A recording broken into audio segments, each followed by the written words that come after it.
एक खबर आपको बताता हूं मैं, एक खबर नहीं, वैसे तो ये कई जगहों से ऐसी खबर है, लेकिन आप इसका एक तस्वीर देखिएगा पटना की।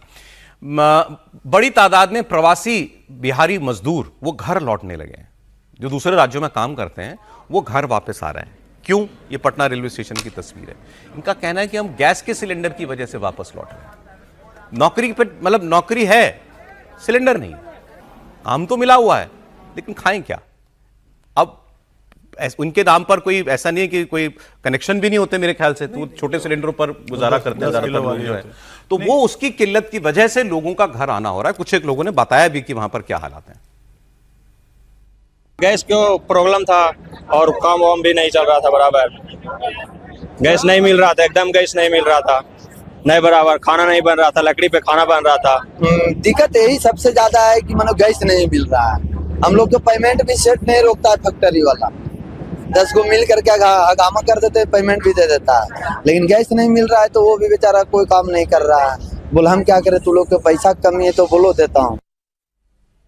त्रिपाठी जी, हालांकि एक खबर ये अच्छी आई है कि आज एक टैंकर जो है हॉर्मुज स्ट्रेट से निकला है, उसमें 44,000 टन जो है वो एलपीजी है, लेकिन ये भी साथ साथ हालात जो हैं वो बने हुए हैं। नहीं, निश्चित तौर पर देखिए, ये तो इसको तो कोई इनकार पहले दिन से नहीं कर रहा है कि ऐसे टैंकर आने पर हम लोगों को खुशी इसलिए हो रही क्योंकि जो रेगुलर आना था वो इंटरवल होके आ रहा है, तो और वो इंटरवल बड़े हैं कि एक एक आता है, तो हम लोग उसको टीवी पर डिस्कस कर रहे हैं, तो मुश्किल है। लेकिन उसका दूसरा पहलू यह है कि कम से कम डोमेस्टिक सप्लाई के लिए सरकार ने तेल मार्केटिंग कंपनियों के साथ मिलकर व्यवस्था की है। जैसे अब ये जो लोग हैं, इनका हर जगह कनेक्शन तो होगा नहीं, कनेक्शन लेना भी कठिन होता है, उसको कैरी करना कठिन होता है, तो इसके लिए कम से कम जो सरकारी तेल मार्केटिंग कंपनियां, उन्होंने 5 किलो के छोटे सिलेंडर वो वैलिड आईडी प्रूफ पर सिर्फ कर दिया कि आपको घर का पता भी नहीं चाहिए। लेकिन हां, ये मुश्किल है और मुझे लगता है प्रशासन जहां जहां से ऐसी खबरें आ रही हैं उसको चेक करना चाहिए, और दूसरा वाला उसका जो हिस्सा है इंडस्ट्रियल वाला, वो तो सीरियस है, उसको तो देखना पड़ेगा कब तक। के अलावा जो और दिक्कतें हो रही हैं गैस की कमी से, वो उतनी चर्चा में आ नहीं रही।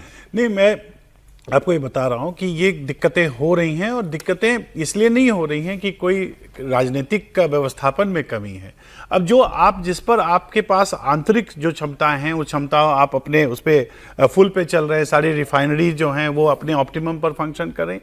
समस्या ये हो रही है कि ये युद्ध है, और युद्ध में हमारी कहीं से कोई भूमिका नहीं है, युद्ध एक्सटर्नल है। अब हम एक वैश्वीकृत व्यवस्था में हैं, सप्लाई चेन्स में भी समस्या आ रही है, लेकिन यह है कि आंतरिक जहां तक व्यवस्थापन का सवाल है, उसमें मैं आपको बता रहा हूं, मैं अभी यूनिवर्सिटी से ही आ रहा था, लेकिन वहां भी आप देखेंगे तो जैसे जो कैंटीन्स हैं, जो कैफेज हैं, वहां पर या तो बहुत सीमित हो गई हैं, जो मेन्यूज हैं उसको कम कर दिया गया है। तो ये समस्या चल रही है, इसको तो वास्तविकता है, इसको मानना पड़ेगा। हालांकि ये बात भी साथ साथ ठीक है, स्ट्रेट ऑफ हॉर्मुज से किसी एक देश के सबसे ज्यादा जहाज अगर निकले हैं तो वो भारत है, जिसके 8 जहाज वहां से अभी तक निकल पाए हैं, लेकिन क्योंकि हमारी जरूरत बहुत ज्यादा है तो इसलिए ये दिक्कत तो है।